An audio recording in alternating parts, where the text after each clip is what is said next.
And we know the advantages of using PLC. On PLC, actually, they appeared for us for the industrial automation because when we use control relays, people had a lot of problems. That's the reason, as a technology, as this is computer technology involved, and people started using this PLC and for the automation. As I said, PLC is just a specialized microcontroller. Just keep this in mind. Okay, so we also talk about the ladder diagram. The ladder diagram is very intuitive, and actually you can treat this one as a new language, programming language, but it is very symbolic, also intuitive. Today we talk about continue our talk about PLC, and today we are going to talk about the following things. First, we want to understand the input and output data file structure and stressing method. And we know this guy is a specialized computer, and it must have the input channels and output channels. We are going to talk about how we can wire.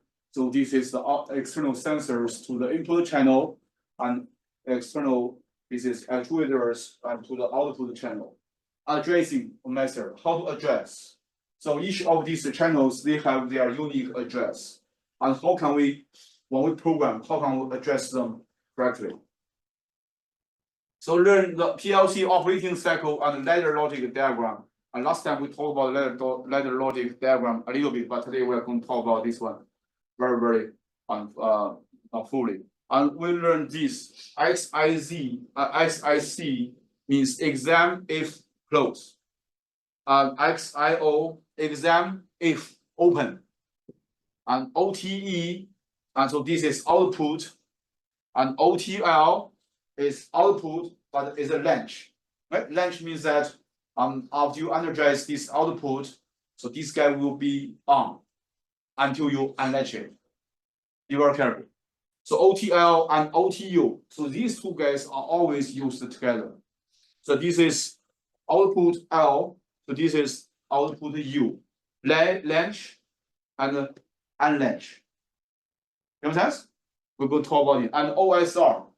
This OSR is a special, and we will talk about this one-shot raising.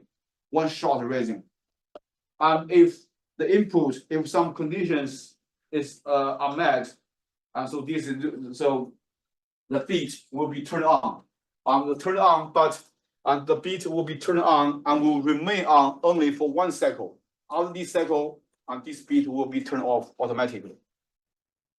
And the OSR has very beautiful properties. So the data files. There's the files. Okay. We can output. We use O. Right? We use O. Input we have I, and the status we have S. Binary we have B. Timer T. Counter, and we use C. And control we use R. Integer we use N. And floating point we use F. And so what I want you to know is that output use O. If you do not mind, just write down, okay? And output, and we use O as identifier. Input we use I. And this timer we use a T. Timer very intuitive.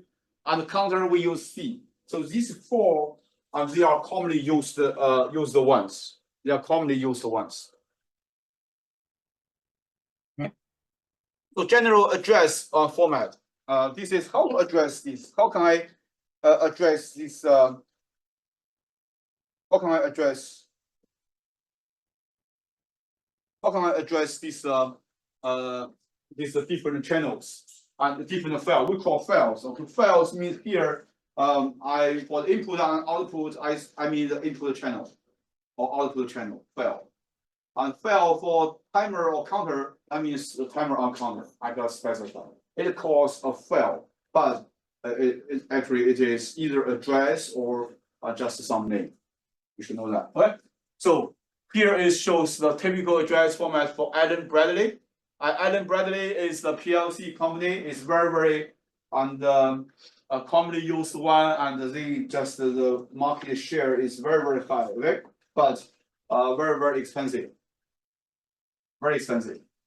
Here is the format: file type, file number. Okay, file number. The element delimiter is a colon, and we have a E word number. So this is word delimiter. So this is a word number and bit delimiter and bit number. So you can see, and we usually want to go to the bit, and we go to as deep as we reach the bit, right? The bit, and which bit we are talking about, and which bit we want to visit, and which bit we want to change. So for the output, input, and the status file, the file number can be omitted, and the file number can be omitted. And for the input and output addresses, the slot number in the rack is also the element number. If element contains only one word, the one word number can be omitted. So don't be scared by these observations. And for the Allen-Bradley, we have very direct use. We have input, O output, T timer, and C counter. So very beautiful. So here, I determine the address. On determine address, you can see here. Okay, so this is the rack, and the rack and has multiple, and this is the boards here, multiple boards. We call the modules. We have modules here. And so for this guy, okay, you can see. So you can see we can have multiple, even these are six modules, and you can have more. If you have more, you need to have another rack. You understand that? So you can just use a cable, and from here, this is 0. As I said, in the computer world, the number starts from 0. It's not from 1. You understand? Yes. We have 10 numbers. These 10 numbers is 0 and through 9, not 1 to 10. Okay. For MATLAB, it's different. MATLAB is more close to human thinking. In the MATLAB, the integers we start from 1. You guys sense that? But for the computer, as long as you interact with this is a computer machines, and we start from 0. All right, here this is so this is address. So this is input, right? This input, and I can see this is I. So this is input 1, right? So this is 1 on first slot, and this is 3 here is this is third bit. So bit 3, 1, 0, 1, 2, 3. And you can see for this one we have 16 bits here.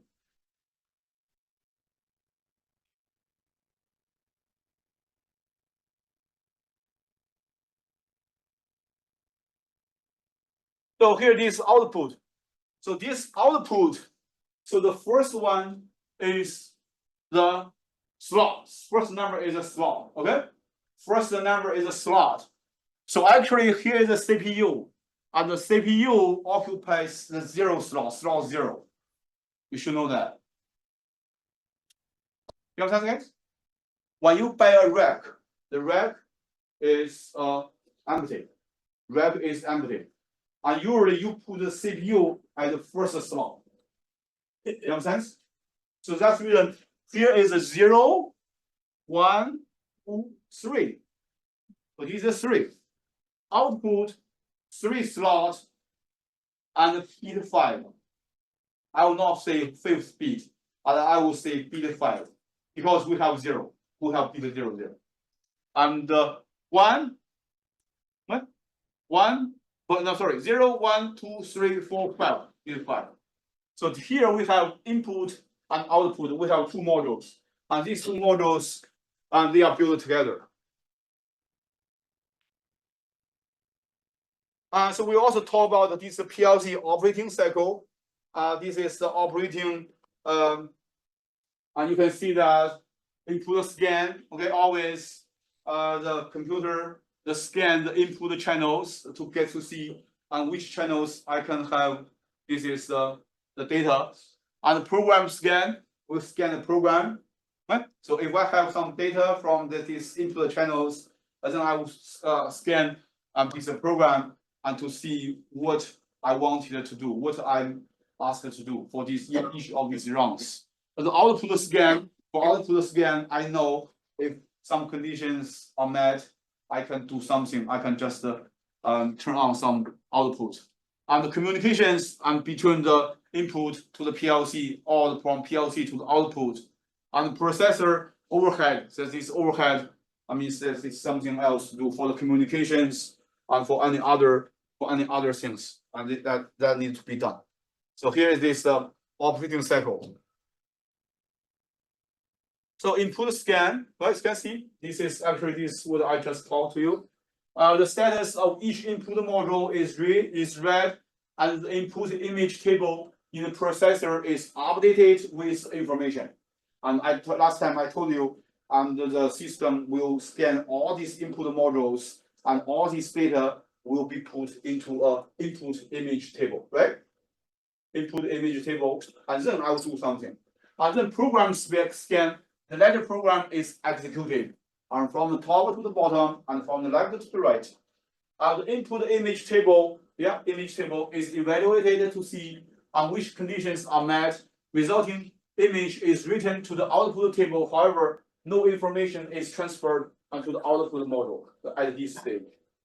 And then this output scan, the output image table is transferred onto the output module affecting the real world outputs.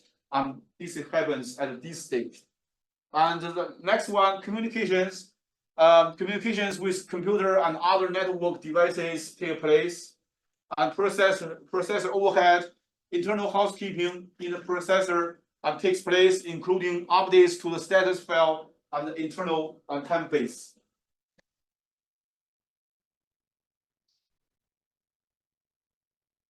Questions regarding this slide? No questions? Then this is a ladder diagram. A ladder diagram, and we have this left leg and the right leg. Left leg stands for power. Wait, and right now? Left leg stands for the power. Right leg stands for the ground. So this is the same thing for the relay. Okay, for the relay, before I just said, before PLC appeared in the industrial automation, and we use control relays, and we also for the control relay, we also have ladder diagram. The same thing, but different components. Ladder diagram, left leg stands for the power. When we physically wear all these things, the left leg is always the power on which we use the red color. And right leg is the ground, and we use the dark wear, right? We use a dark wear, and you can imagine for each of these rounds, and you can just imagine. And so we have electrical flow or water flow, fluid flow. Electric flow means that the electrical signal runs from the power to the ground. Right? You understand, guys? If the electrical flow or the water flow can run from the left leg, the right leg, that means, so this is the path is a through. There's a through path. That means all the conditions have been met. Understand? However, if one condition is not met, the water flow or the electrical flow that stops there, and you cannot reach from the left leg to the right leg. That means some conditions are not met. I need to tell you. And for me, when I was a student, I just treated this one as a water flow. Water flow, okay? If the water flow is stopped somewhere, that means this point at this point, the condition is not met. If all conditions on this run are met, the water can flow from the left leg to the right leg directly. Understand, guys? So this is the runs. So here are the instructions. Another thing I want to remind you is that you will hear instructions a lot. Here, this instruction means that input instruction or output instruction. And you can just imagine it, when we talk about instructions, and we are talking about some actions, some logic operation. Understand, guys? Don't be confused. Instructions here means input instruction or output instruction. For input instruction, we have this one. Okay, so this conditional input instruction. So here is one input instruction. This is the second one, and so this is third one. So this one is output instruction. For this round, we only have one. This is a full. This is output instruction.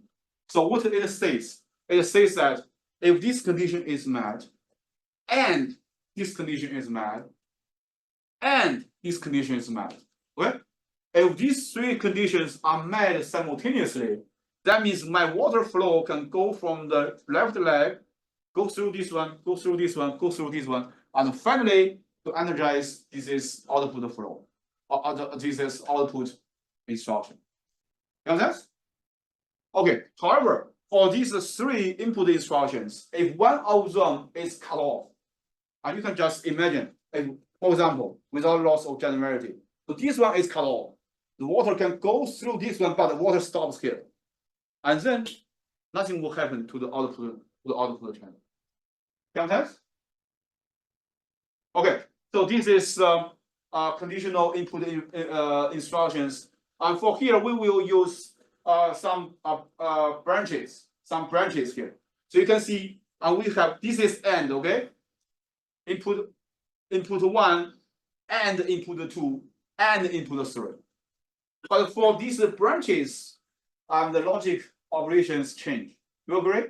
And we become OR, right? OR means that if this guy is true, or so this run is true, this run is true means that both of them must be true because this guy and this guy is AND. Or this guy is true. If any of these three branches is true, the water can go through, right? And as a result, this guy can energize the output instructions. Understand? So here is the AND, and here is the OR. So you guys have clear definition of AND and OR, right? And usually use AND, so these the conditions are more strict. So both of them must be true, and then you can do something. OR means either this one or this one is true, and you can do something. So questions regarding this is AND and this OR. Okay, so then we talk about nested. This is the branch. Nested branch is this. Here's one, just this one, and then I have another one outside, another one outside. And you can see these two guys, they are different, right? And this guy, 1, 2, 3, these three branches, they are parallel. They are totally parallel. But here they are not, they are nested. You can see this one, this one, this one, this one, they are parallel. But this one is not parallel.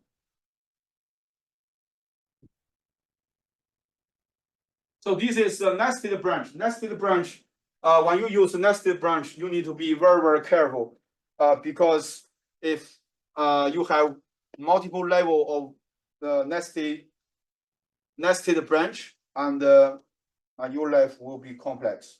Okay. And here level 4. I would suggest that if the level 4, if you have 4 levels of nested branches, and you need to be very careful. You need to change your diagram. Otherwise, when you troubleshoot your diagram, and you will be very, very angry with yourself. I'm kidding. You understand, guys? Okay, and then we continue. These runs. the rounds are scanned from top to the bottom and read from left to right. The instructions a run may contain conditional input instructions and output instructions. A run may contain no inputs, but must contain at least one output. You understand? Why? Why this one is true? If you do not have any output instruction for this run, why you have this run? You agree? Because you do not do anything. And even any conditions are met and you do not do anything. If this is the case, just cut this off, just reduce the complexity of your diagram. You guys agree? If you think, hey, I just want to have fun, that's okay. I'm fun, but I just want to see if these input instructions are working fine or not. That's another story. The branch. Branches are read from left to the right and top to the bottom. And parallel branches must have the same start and end points, and they are evaluated faster than the nested branches. A nested branch starts and ends inside the same branch. Typically, nested branches are limited to 4. As I said, if you have more than 4 nested branches, and you need to consider on your diagram. So by the way, guys, let me tell you an anecdote. And why this run is read from left to the right, from top to the bottom. Huh? But in China previously, 100 years ago, you know how Chinese people read the books and read some papers? From the left, yeah? From left, from top to the bottom, and from the left to the right. No, sorry, from the right to the left. I'm kidding. I just tell you an anecdote. But now most people, I think most people in the world, we read from top to the bottom, from the left to the right, right? But when you see, and if you have interest in studying Chinese Asian cultures, and you can just read the Asian Chinese book, and from the right to the left, from the top to the bottom.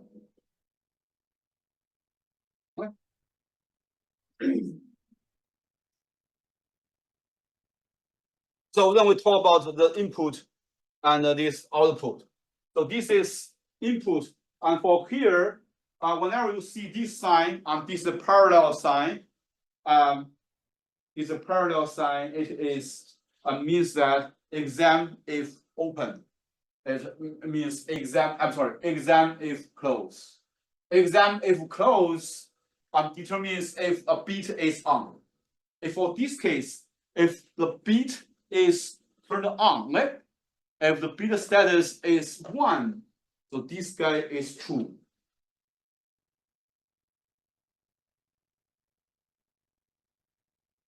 If the bit is 1, and we use true. So bit address is on, then the instruction is evaluated as true. Okay?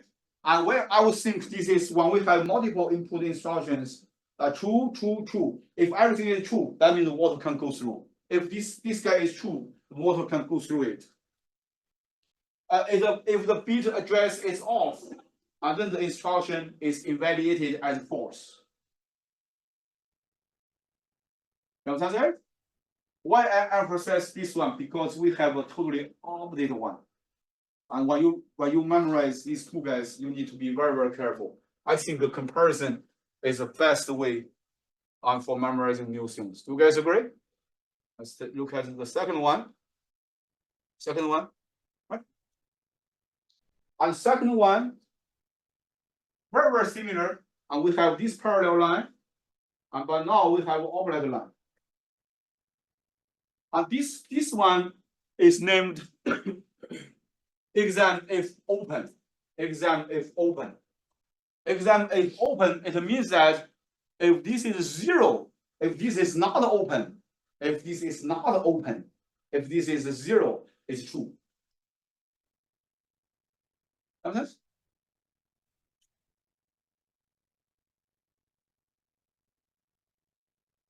Understand, guys? Yeah, don't be confused. The level is high or this level is true or false. For this case, if the level is low, this is true. If the level is high, it's false. All right? So this one and the previous one, and they are sometimes they are always used together. How can I know it's used together? And for each of these input instructions and also each of these output instructions, you must specify address. Okay? You must specify address. The symbols itself, the symbols themselves do not make any sense. You need to have a symbol, you need to have the address. The address is always written on the top of it. You understand this? So this is our second one, exam if open. So this is totally opposite to the previous one. And then here is a full, It's a full energized output, energized OTE. And we just have a pair of parentheses. And what does it mean? It means that if the water can see my hand. If the water can go through here, that means all the conditions are met in front of this guy. Excuse me. And this guy will be energized. Energized means that this guy is turned on. And we will use a lot of words. Energized. Energized means that this guy is turned on. If this guy is actuator, and so this actuator is will be turned on to run. Okay. So another thing is that if the water can go through here, this guy is energized. However, for any reason, at any instant, if the water is cut off means that some conditions are not met in front of this guy. So this guy immediately de-energized. Okay? You understand that? Why I talk about this? Because for the next two slides, we have different things. So if this parenthesis is empty, this guy does not have any letter L or letter U. It means that, so this guy's status is totally dependent upon whether you have water in front of it or not. Whether you have water in front of it or not means that whether the conditions are met in front of it or not. So this is output energized, OTE. So the L, so this is L, okay? So L means the latch. You know the latch, right? You know the latch, right? For the door, when you lock the door, and you just turn on the latch, and then the latch is there, and outside people cannot come in. That's a latch. So this latch, it is very similar to the previous one, the parenthesis without L. The difference is that once you turn this guy on, okay, and this guy will be on until you do something. It means that after you turn this guy on, then no matter how this is the status in front of this guy changes, on and off, but this guy are always on. So also keep in mind, so this is instruction, and you must have an address on top of it. You must specify which bit, which slot, which bit I want to energize. That is address. You have that? Hurry. You are shaking your hand. Oh, no, it makes sense. I just want to make sure you understand what I'm saying. So this L, okay, so this L, and then we look at the next one. OTE turn on a bit. Also, the full output is also turn on a bit. That's address. So U, this is unlatch. Latch and unlatch are always used in pairs, are always used together. Not necessarily very together, but when you latch something before the end of this program or before you do something else, don't forget to unlatch it. Okay? So this unlatch, there's a U here, and this can only turn off a bit, turn off, that is only turn on, and only this turn off. So as I said, these two guys and they must be used together. And also this guy, okay? Whenever all the conditions are met, so this guy is energized. This guy is energized means that, and this bit is turned off, and this bit will remain off no matter how you change it here. Until you use another run with this is L ledge to change it. So L and U. I'm sorry, I should not say that. You use L first, and then you use U and to unlatch it. All right, that's it. After you finish this one, and you do not need to use L to do something again. You understand? Usually you use L first, and then after some runs, and you use U to turn off the L. Questions so far? Questions so far?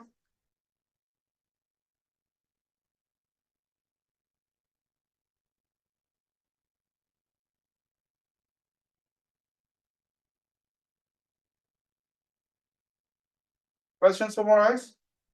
I have a quick question. Yeah. If the conditions on a rung aren't met, does it skip to the next rung? Is that how it works? Whether it is met or not, it will go to next round. Okay. So if this is all the conditions are met, the output will be energized. You know what I mean? Otherwise, if this is the run, if this water cannot go through all the way to the output remains intact, remain unchanged, but still go to next round. Okay. That's a good question.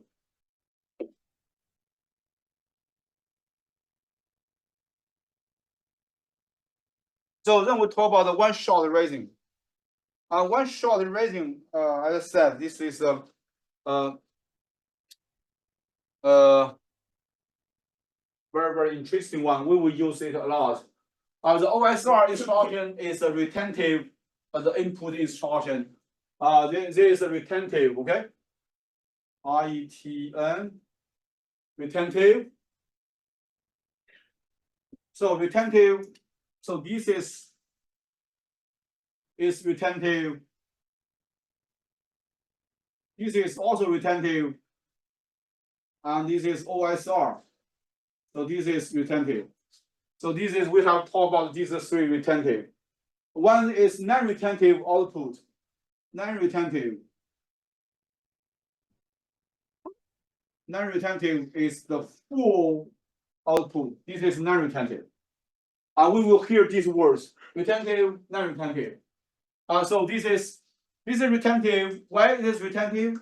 Retentive means that if something happens to this guy, the state of this guy will remain for some time. Okay? So this is retentive input instruction that triggers or elevate to occur at one time. So use the OSR instruction when an event must start based on the change of the state of the run from the false to true. So be very, very careful about this word. From the false to true. You know this transition, right? From the false to true, we have another opposite transition is from the true to false.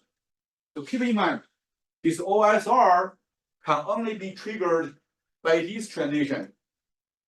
False to true. From true to false, this guy will not be affected. Make sense? When the run conditions preceding the OSR instruction go from the false to true, this transition, the OSR instruction will be true for one scan. After this scan, OSR automatically becomes false, even if the run conditions remain true. So it will become true again if the run conditions goes from the false to true. So I need to tell you, there are several deliverables, this is takeaway messages from this slide.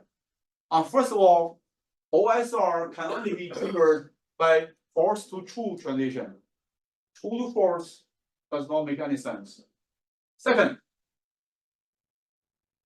so if this is from the false to true, OSR will remain will remain true for one scan. Until this scan, and we can do a lot of useful things. But after this scan, so this OSR will be turned off automatically. Got that? So this guy is triggered by a transition. And this guy, after this transition, it is